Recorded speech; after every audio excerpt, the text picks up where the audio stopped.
Assalamualaikum warahmatullahi wabarakatuh. Kami dari kelompok 1 akan memaparkan tentang periode prenatal. Sebelumnya perkenalkan, saya Elina Fitriani Putri dengan NIM 2101110019. Periode prenatal yaitu masa sebelum lahir. Periode ini diawali sejak masa konsepsi, yakni ketika ovum dibuahi oleh sperma, berlangsung selama kurang lebih 280 hari sebelum lahir atau sekitar 9 bulan dalam kalender. Periode ini meliputi 3 tahap. Tahap yang pertama yaitu tahap germinal atau praembrionik, yang kedua tahap embrio, dan yang ketiga tahap janin. Tahap germinal atau praembrionik, awal 2 minggu pertama setelah pembuahan berlangsung, kira-kira sekitar 2 minggu pertama dari kehidupan, yakni sejak bertemunya ovum dan sperma, yang dinamakan dengan pembuahan atau fertilisasi. Yang kedua, tahap embrio, terjadi dari 2-8 minggu sejak masa pembuahan. Gumpalan darah mulai membeku. Kecepatan dalam proses pembedaan sel mulai intensif. Sistem pendukung mulai terbentuk dan organ tubuh mulai tampak atau mulai terlihat. Yang ketiga, tahap janin, 9 minggu sampai proses melahirkan.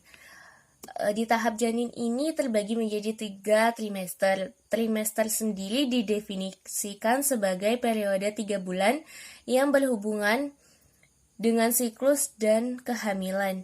Jadi masing-masing trimester berlangsung selama kurang lebih 3 bulan. Trimester yang pertama terjadi dari 1 sampai 13 minggu. Trimester 2 terjadi dari 14 sampai 27 minggu, dan trimester 3 terjadi dari 28 sampai 41 minggu atau waktu melahirkan. Sekian pemaparan dari saya, dan pemaparan selanjutnya akan dilanjutkan oleh Mas Ilham. Terima kasih. Assalamualaikum warahmatullahi wabarakatuh. Perkenalkan, nama saya Ilham Bagus Kuncoro dengan NIM 21011100013. Di sini saya akan menyampaikan tentang arti penting periode prenatal bagi perkembangan. Setidaknya ada 4 kondisi yang memberikan pengaruh besar terhadap perkembangan individu baru, yaitu yang pertama, penentuan sifat bawaan. Masa-masa pembuahan adalah masa yang sangat penting, karena pada saat inilah ditentukan sifat bawaan dari individu yang baru terbentuk. Orang tua memberikan separuh dari kromosom mereka untuk setiap anak-anaknya, sehingga anggota keluarga bisa saja memiliki bentuk fisik yang mirip, bahkan sifat dan perilakunya tidak jauh beda dari orang tuanya. Sedangkan orang yang tidak memiliki hubungan darah akan nampak berbeda. Yang kedua, penentuan jenis kelamin. Penentuan jenis kelamin ini merupakan unsur yang sangat penting yang terjadi pada saat pembuahan. Jenis kelamin bergantung pada jenis spermatozoa yang menyatu dengan ovum. Jenis kelamin yang ditentukan pada masa pembuahan akan mempengaruhi pola perilaku dan kepribadian sepanjang hidup individu. Yang ketiga adalah penentuan jumlah anak.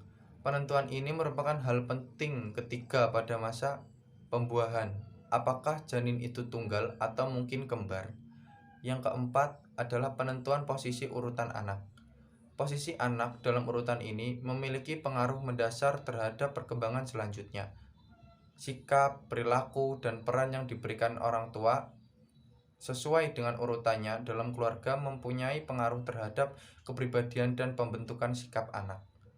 Misalnya saja, seorang anak pertama akan termindset sebagai contoh yang baik bagi adik-adiknya, sehingga hal itu akan menjadikan seorang kakak harus mengubah sikapnya agar sikap-sikapnya yang baik dapat dicontoh oleh adik-adiknya. Sekian penjelasan dari saya. Terima kasih. Assalamualaikum warahmatullahi wabarakatuh. Perkenalkan, nama saya Miastiarini dengan NIM 21011100017. Saya akan menyampaikan materi mengenai faktor-faktor yang mempengaruhi masa prenatal. Yang pertama yaitu kesehatan ibu. Penyakit yang diderita oleh ibu dapat mempengaruhi perkembangan masa prenatal.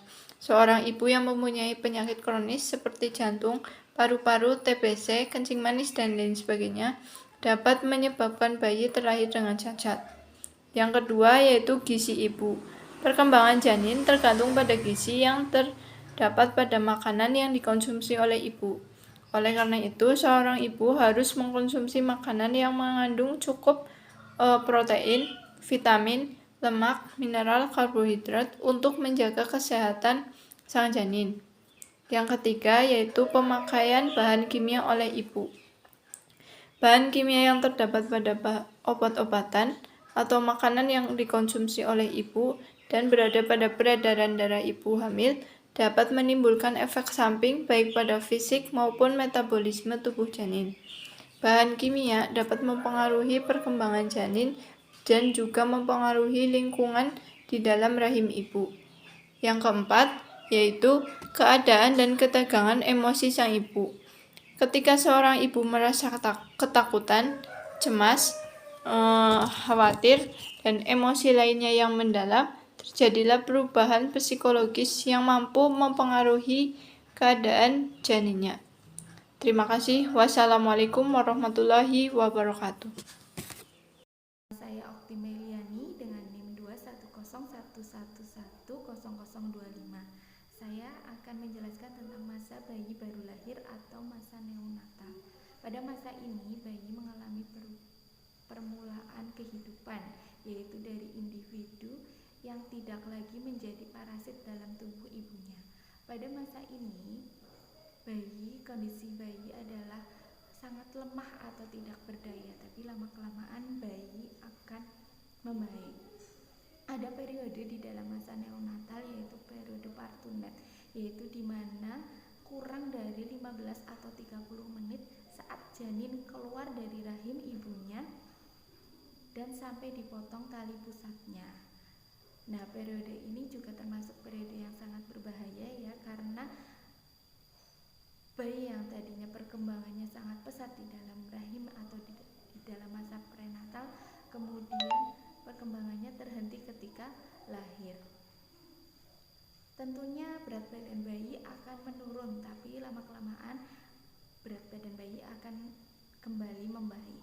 Nah, periode ini bayi mengalami beberapa perubahan-perubahan, diantaranya ada perubahan suhu, ada perubahan suhunya yang tadinya di dalam rahim ibunya suhunya tetap, kemudian ketika lahir suhunya menjadi tidak tetap. Kemudian juga ada perubahan bernafas, yang tadinya bernafas melalui tali pusat, kemudian bayi harus bernafas sendiri.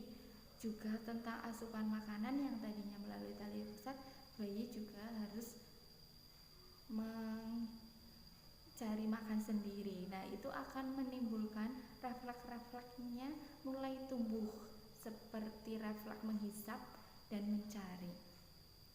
Untuk pertumbuhan fisik bayi, terutama organ-organ dalam seperti paru-paru dan jantung, sudah mulai memompa karena bayi harus bernafas sendiri. Nah, tingkah laku bayi di masa bayi baru lahir atau masa neonatal ini biasanya cenderung tidur ya, karena terbiasa pada masa di dalam rahim terbawa sampai kelahirannya, itu bayi cenderung tidur. Dan bahasa untuk bayi sendiri biasanya adalah bahasanya menangis. Bayi akan menangis apabila membutuhkan sesuatu atau merasa tidak nyaman ataupun hanya untuk mencari perhatian. Nah, disitulah peran orang tua ataupun anggota keluarga untuk segera menanggapi atau memberi rangsangan-rangsangan positif kepada bayi, karena jika tidak, maka misalkan bayi menangis dibiarkan saja, maka itu akan berpengaruh kepada psikologis bayi tersebut. Itu saja yang dapat saya jelaskan tentang masa bayi baru lahir, dan saya mewakili dari kelompok 1. Tentunya dalam pembuatan video ini banyak kesalahan, kami mohon maaf. Sekian dan terima kasih. Wassalamualaikum warahmatullahi wabarakatuh.